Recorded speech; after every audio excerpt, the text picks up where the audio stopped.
నమస్తే welcome to V news నేను Pushpa bulletin లో ముందుగా హెడ్లైన్స్ ఎమ్మెల్యే డాక్టర్ గోపిరెడ్డి గారి పిలుపు మేరకు భారత రాజ్యాంగ నిర్మాత శ్రీ డాక్టర్ బిఆర్ అంబేద్కర్ గారి విగ్రహావిష్కరణ కార్యక్రమానికి నర్సరావుపేట నియోజకవర్గం నుంచి తరలి వెళ్లిన నాయకులు కార్యకర్తలు అభిమానులు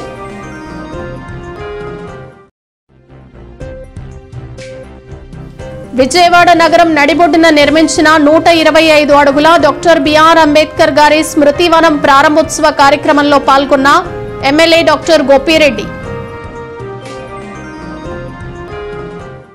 గౌరవనీయులు ఆంధ్రప్రదేశ్ రాష్ట్ర ముఖ్యమంత్రి వర్యులు శ్రీ వైఎస్ జగన్మోహన్ రెడ్డి గారి ఆధ్వర్యంలో మన ప్రియతమ నేత నర్సరావుపేట శాసనసభ్యులు డాక్టర్ గోపిరెడ్డి శ్రీనివాసరెడ్డి గారి పిలుపు మేరకు భారత రాజ్యాంగ నిర్మాత శ్రీ డాక్టర్ బిఆర్ అంబేద్కర్ గారి విగ్రహావిష్కరణ కార్యక్రమానికి నర్సరావుపేట పట్టణం నర్సరావుపేట నియోజకవర్గం నుంచి తరలి వెళ్లిన నాయకులు కార్యకర్తలు అభిమానులు వెలివాడల మాత్రమే వెలిసెరవమ్మా ప్రతివాడన నిలుపగలిగే యోధులే రమ్మా ఒక వాడకి పరిమితమా అంబేద్కరుడు ప్రతివాడికి హక్కులను పంచినవాడు తను రాసిండు రాజ్యాంగం దేశం కోసం తను చేసిండు పోరాటం అందరి కోసం తను రాసిండు రాజ్యాంగం దేశం కోసం తను చేసిండు పోరాటం అందరి కోసం చీకటిని తరిమేసి వెలుగైనాడు జై భీం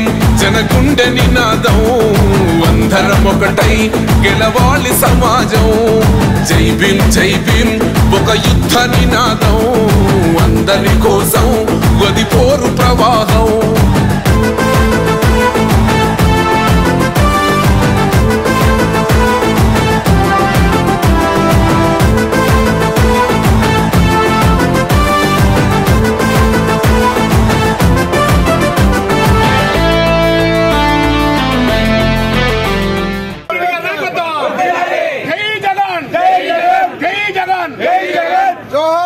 బిఆర్ అంబేద్కర్ జోహార్ జోహార్ డాక్టర్ బిఆర్ అంబేద్కర్ జోహార్ నారు మార్కనారు జై జగన్ జై జగన్ జోహార్ డాక్టర్ బిఆర్ అంబేద్కర్ గారు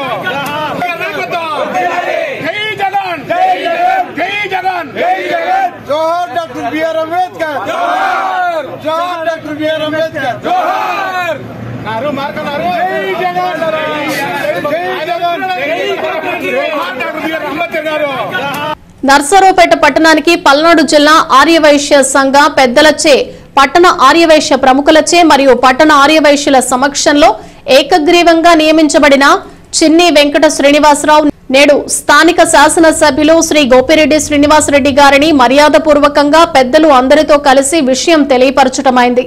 ఈ సందర్భంగా గత 10 సంవత్సరాలుగా అనేక సేవా కార్యక్రమాల్లో చురుకుగా పాల్గొంటూ నేడు పట్టణ ఆర్యవైశ్య సంఘం నూతన అధ్యక్షులుగా ఏకగ్రీవంగా ఎన్నికైన సందర్భంగా పట్టణంలో మీ సేవలు విస్తృతం కావాలని ఆర్యవైశ్య సమస్యలు ఉన్నచో పెద్దలతో కలిసి పరిష్కరించాలని ఎమ్మెల్యే డాక్టర్ గోపిరెడ్డి సూచించారు. ఆర్యవైశ్య సంఘ అధ్యక్షుడిగా చిన్ని శ్రీనివాసరావు నిన్న ఎన్నిక కావటం చాలా సంతోషకర విషయం. చాలా హుషారుగా చిన్ని శ్రీనివాసరావు అనేక కార్యక్రమాలు గత 10 సంవత్సరాల నుంచి చేస్తున్నాడు. ముఖ్యంగా సంక్రాంతి పోటీలు కానీ అట్లానే అన్నదాన కార్యక్రమాలు కానీ చాలా బ్రహ్మాండంగా గతంలో బాగా యాక్టివ్గా పనిచేస్తున్నందున ఈరోజు ఆర్యవైశ్య పెద్దలందరూ కూడా కలిసి ఈరోజు చిన్ని శ్రీనివాసరావును ఎన్నుకోవడం చాలా సంతోషమైన విషయం. రానున్న 2 సంవత్సరాల కాలంలో తను ఇంకా మంచి సేవా కార్యక్రమాలు చేయాలి. పట్టణ ఆర్యవైశ్య సంఘం ఆధ్వర్యంలో మంచి కార్యక్రమాలు అటు హెల్త్ పరంగా ఆరోగ్యపరంగా మెడికల్ క్యాంప్స్ కానీ లేదా సేవా కార్యక్రమాలు కానీ ఇవన్నీ కూడా పెద్ద ఎత్తున చేయాలని చెప్పి మనస్ఫూర్తి కోరుకుంటున్నాను. అలానే ఆర్యవైశ్య ఏదైనా సమస్యలు వచ్చినా వాటిని ఆర్యవైశ్య సమస్యలు పరిష్కారం చేసే విధంగా ఇప్పుడు ఇక్కడే కలెక్టర్ గారు ఎస్పీ గారు మేమందరం ఉన్నాం. అందరం కలిసి పరిష్కారం చేసుకునే విధంగా ముందుకు వెళ్ళాలి. ఇంకా యాక్టివ్గా దీనికోసం సమయం కేటాయించి ఎక్కడా కూడా ఇబ్బందులు లేకుండా ఆర్యవైశ్యులకి ఈ సమస్యలు పరిష్కారం చేసే విధంగా ముందుకు సాగాలని చెప్పి మనస్ఫూర్తిగా కోరుకుంటున్నాను. నర్సరావుపేట పట్టణ ఆర్యవైశ్య సంఘం నూతన అధ్యక్షుడిగా మన చిన్ని శ్రీనివాసరావుని మరి ఊళ్ళో అందరూ పెద్దల సమక్షంలో కూర్చొని నిర్ణయించడం జరిగింది. మరి చిన్ని శ్రీనివాసరావు గారు గత 10 సంవత్సరాల నుంచి ఎన్నో సేవా కార్యక్రమాలు చేస్తూ వాసవి గ్రూపుల్లో కానీ మిత్రమండలి గ్రూపులు కానీ ముగ్గులు పోటీలు కానీ, అదేవిధంగా ముందు మెయిన్గా కరోనా టైంలో 25-26 వార్డులో మరి గోపిరెడ్డి చారిటబుల్ ట్రస్ట్ అని పెట్టి ఆ చారిటబుల్ ట్రస్ట్ ద్వారా అక్కడ ఎంతోమంది సేవా కార్యక్రమాలు చేశాడు. అదేవిధంగా స్కాలర్షిప్లని, ముగ్గులు పోటీలని, ఎంతో ఇప్పుడు సోమవారం స్పందనాలు అన్నదాన కార్యక్రమం, అది ఎంతో కష్టంతో కూడుకున్న పని కూడా మరి ఒక రోజు అంతా వారంలో ఒక డే కేటాయించి మన శ్రీనివాసరావు కానీ, సచిన్ గారు కానీ, మధు కానీ ఇట్లా అందరూ కష్టపడి వచ్చిన ఎక్కడెంతో దూరం నుంచి వచ్చిన పేదలకి ఆకలి తీర్చడానికి ఆ రోజు అన్నదానం కానీ ఎన్నో సేవా కార్యక్రమాలు మరి ఈరోజు చిన్ని శ్రీనివాసరావు మరి చేస్తున్నారు. మరి అదేవిధంగా రానున్న రోజుల్లో కూడా పట్టణ ఆర్యవైశ్య సంఘంలో మరి ఎమ్మెల్యే గారి సహకారంతో మన వయసుల్లో ఎవరైనా పేదవాళ్ళు ఉన్నా కానీ స్కాలర్షిప్లు కానీ, ఇళ్ల స్థలాలు కానీ ఏదైనా మీ దృష్టికి తీసుకొచ్చినా ఎమ్మెల్యే గారి దృష్టికి తీసుకొచ్చి వాళ్ళందరికీ మన సంఘం తరఫున సహాయ సహకారాలు అందించి మనం కూడా సంఘం తరఫున ఎమ్మెల్యే గారికి కూడా మా వంతు కృషి చేయాలని చెప్పి కోరుకుంటున్నాం. విజయవాడ నగరం నడిబొడ్డున నిర్మించిన 125 అడుగుల డాక్టర్ బిఆర్ అంబేద్కర్ గారి స్మృతివనం ప్రారంభోత్సవ కార్యక్రమంలో పాల్గొన్న నర్సరావుపేట గౌరవ శాసనసభ్యులు డాక్టర్ గోపిరెడ్డి శ్రీనివాసరెడ్డి గారు.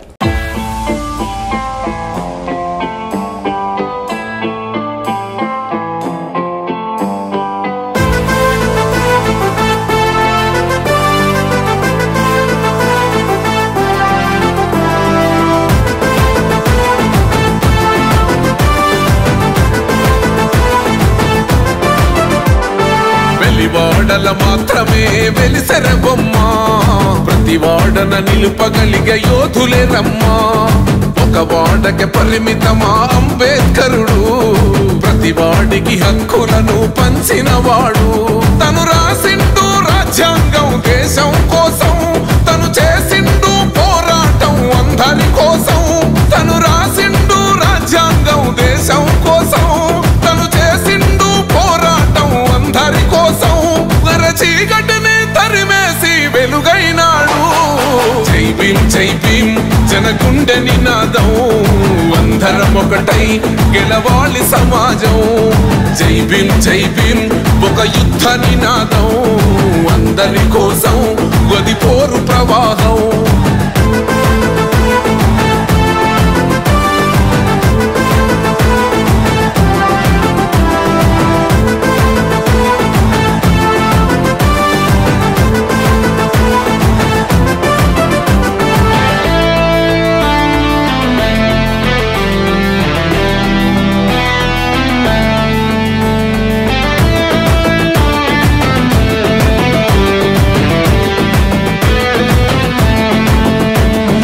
మాకెందుకు మాది కాదు ఆ నినాదం, గని అవగాహన లేకున్నది కొంత సమాజం.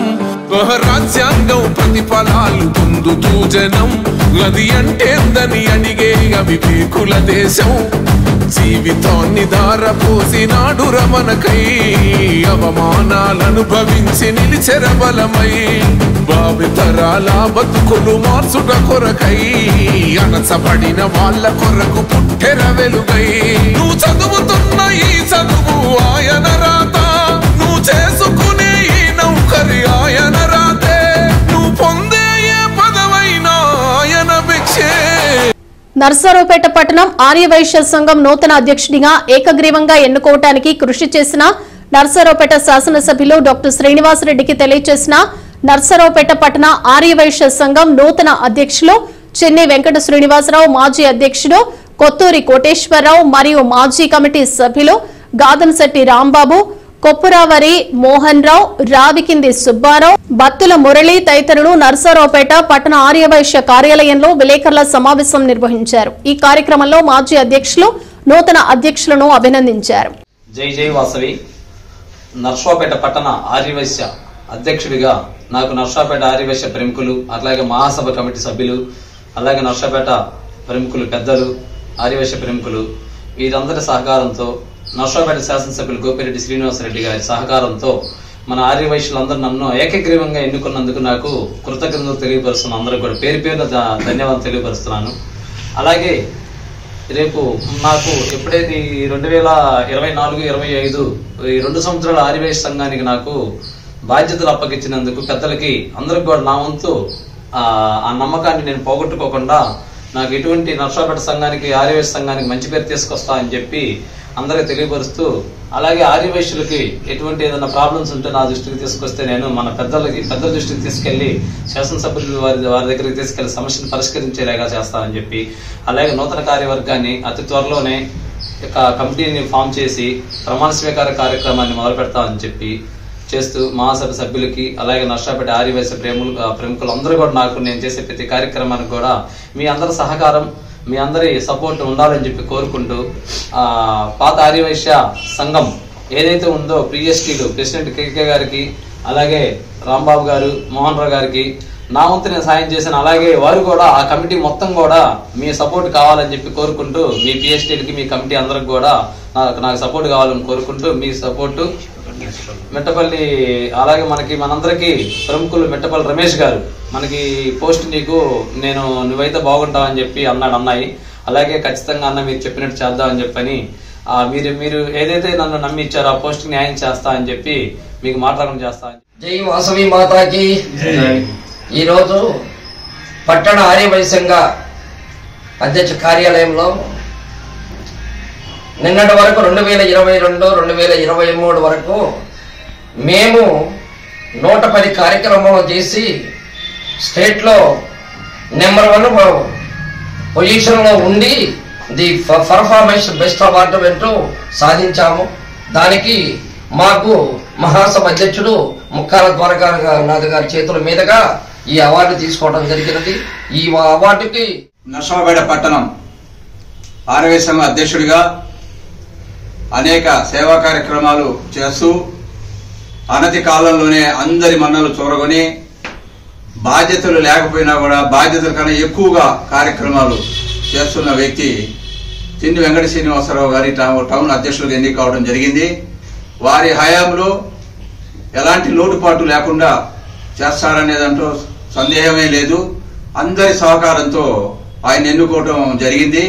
ఈ పల్నాడు జిల్లా ఏర్పాటు అయిన తర్వాత ఈ పట్టణానికి ప్రథమ అధ్యక్షులు ఖ్యాతి ఆయనకే చెందిందని, ఇప్పటివరకు చేసిన కొత్తూరి కోటేశ్వరరావు గారి బృందం ఏ రకంగా రాష్ట్ర స్థాయిలో మంచి అవార్డు పొందారో మహాసభ అధ్యక్షుల దగ్గర నుంచి చిన్ని వెంకట శ్రీనివాసరావు గారు కూడా అంతకన్నా ఇంకా ఎక్కువ కార్యక్రమాలు చేసి ఇంకాస్త ఈ పట్టణానికి ఉన్నత స్థానం తీసుకొస్తారని తెలియజేసుకుంటున్నాను. సామాజిక న్యాయ స్ఫూర్తికి ప్రతిబింబంగా అంబేద్కర్ స్ఫూర్తిని భావి తరాలకు అందించాలనే గొప్ప సంకల్పంతో నిర్మించిన ఈ స్మృతివనం భారతదేశంలోనే అత్యంత ఎత్తైన అంబేద్కర్ విగ్రహాలలో ఒకటిగా చరిత్రలో నిలిచిపోనుంది. జనవరి 19వ తేదీన అంటే శుక్రవారం అంబేద్కర్ స్మృతివనాన్ని మన జగనన్న ప్రారంభించి జాతికి అంకితమిస్తున్నారు. స్టాట్యూ ఆఫ్ సోషల్ జస్టిస్ అంటే సామాజిక న్యాయ మహాశిల్పం. అంటరాని తరం వివక్షలపై అలుపెరగని పోరాటం చేసిన స్ఫూర్తి ప్రదాత డాక్టర్ బాబాసాహెబ్ అంబేద్కర్ గారు. అలాంటి అంబేద్కర్ గారు కలలు కన్న సామాజిక న్యాయం సాకారం చేసేందుకు నిరంతరం శ్రమించిన ఏకైక ముఖ్యమంత్రి మన జగనన్న. ఆ మహనీయుని ఆశయాలను ఆలోచనలను ముందుకు తీసుకెళ్తూ దేశ చరిత్రలోనే ఎక్కడా లేని విధంగా విజయవాడలో స్వరాజ్ మైదానంలో 19.4 ఎకరాల్లో 352 మెట్రిక్ టన్నుల ఉక్కుతో 112 మెట్రిక్ టన్నుల ఇత్తడితో 2000 మంది కూర్చునే కన్వెన్షన్ సెంటర్ తో పాటు 81 అడుగుల ఎత్తైన పీఠంపై 125 అడుగుల అంబేద్కర్ విగ్రహాన్ని నిర్మించారు. అంబేద్కర్ వారసత్వానికి న్యాయం చేయడంలో గత ప్రభుత్వాలన్నీ విఫలమైతే ఆయన వారసత్వాన్ని నిలబెట్టేలా జగన్ ప్రభుత్వం 404 కోట్ల వ్యయంతో ఈ స్మృతివనాన్ని నిర్మించింది. సామాజిక న్యాయ స్ఫూర్తికి ప్రతిబింబంగా అంబేద్కర్ స్ఫూర్తిని భావి తరాలకు అందించాలనే గొప్ప సంకల్పంతో నిర్మించిన ఈ స్మృతివనం భారతదేశంలోనే అత్యంత ఎత్తైన అంబేద్కర్ విగ్రహాలలో ఒకటిగా చరిత్రలో నిలిచిపోనుంది. జనవరి 19వ తేదీన అంబేద్కర్ స్మృతివనాన్ని మన జగనన్న ప్రారంభించి జాతికి అంకితమిస్తున్నారు. ప్రతిపక్షాలను సైతం నోటి మీద వేలేసుకునేలా తన సుపరిపాలనతో చేసిన వ్యక్తి ఎవరైనా ఉన్నారంటే అది మన జగన్మోహన్ రెడ్డి గారని గర్వంగా చెప్పొచ్చు. అంటరానితనం వివక్షలపై అలుపెరగని పోరాటం చేసిన స్ఫూర్తి ప్రదాత, చీకటిని చీల్చుకుంటూ ఎంతో మంది జీవితాలకు వెలుగులిచ్చిన మహనీయుడు, భారతరత్న డాక్టర్ బాబాసాహెబ్ అంబేద్కర్. ఆయన ఆశయ సాధన దిశగా జగనన్న ప్రభుత్వం బడుగు బలహీన వర్గాల సంక్షేమానికి అహర్నిశలు కృషి చేస్తోంది. భరతమాత ముద్దుబిడ్డ, భారత రాజ్యాంగ నిర్మాత, బడుగు బలహీన వర్గాల ఆశాజ్యోతి, అంటరానితనం వివక్షలపై అలుపెరగని పోరాటం చేసిన స్ఫూర్తి ప్రదాత, చీకటిని చీల్చుకుంటూ ఎంతో మంది జీవితాలకు వెలుగునిచ్చిన మహనీయుడు, భారతరత్న డాక్టర్ బాబాసాహెబ్ అంబేద్కర్.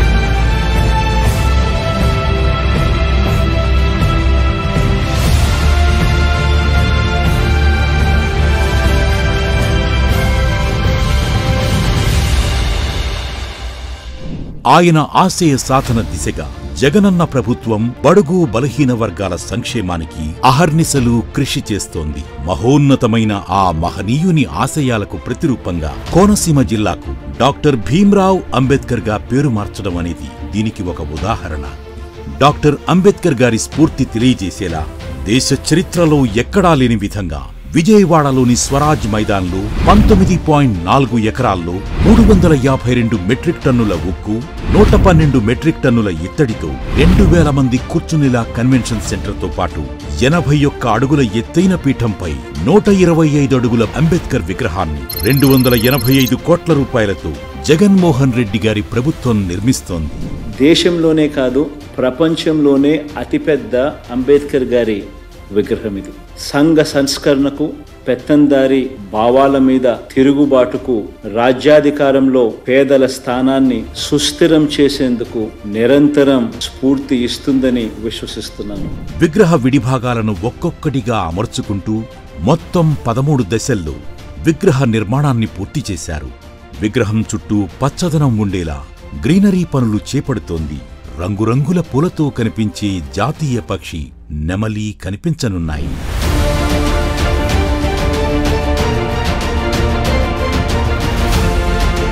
భారీ అంబేద్కర్ విగ్రహంతో పాటు స్మృతివనాన్ని కూడా ఏర్పాటు చేస్తోంది జగనన్న ప్రభుత్వం.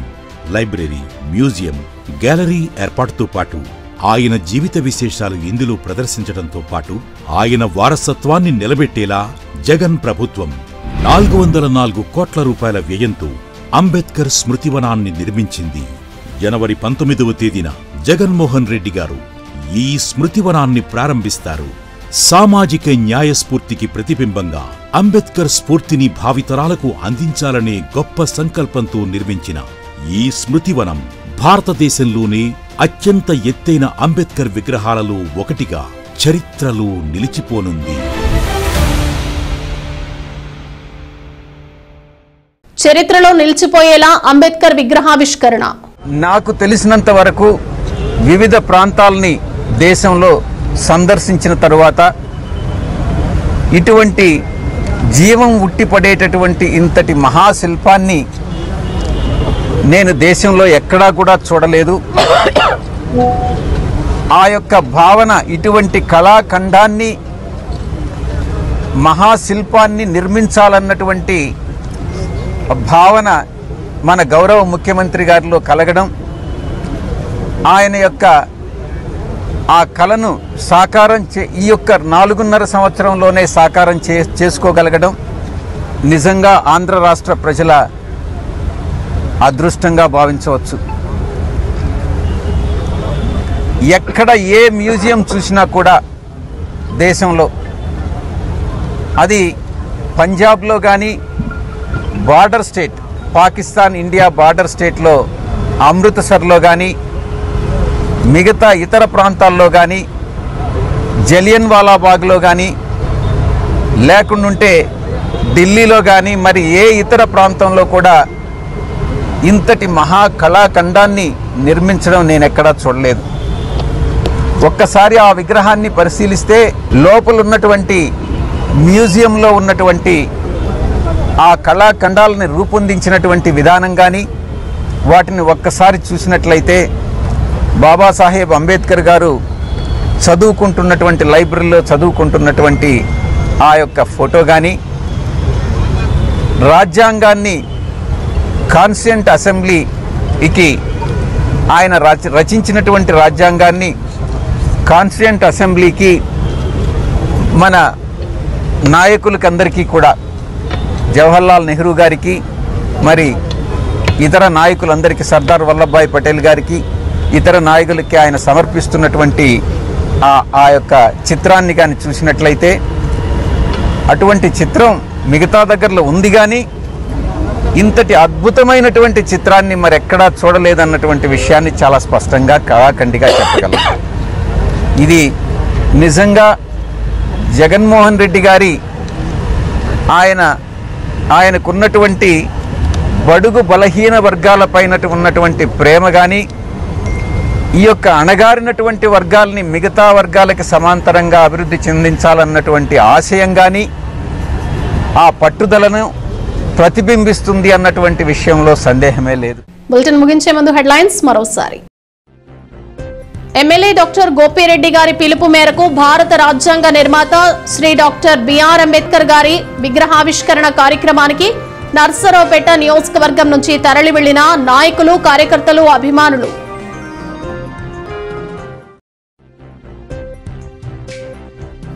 విజయవాడ నగరం నడిబొడ్డున నిర్మించిన 125 అడుగుల డాక్టర్ బిఆర్ అంబేద్కర్ గారి స్మృతివనం ప్రారంభోత్సవ కార్యక్రమంలో పాల్గొన్న ఎమ్మెల్యే డాక్టర్ గోపిరెడ్డి. ఇవి బులెటిన్ విశేషాలు. మరో బులెటిన్లో మళ్ళీ కలుద్దాం. అంతవరకు సెలవు. నమస్తే.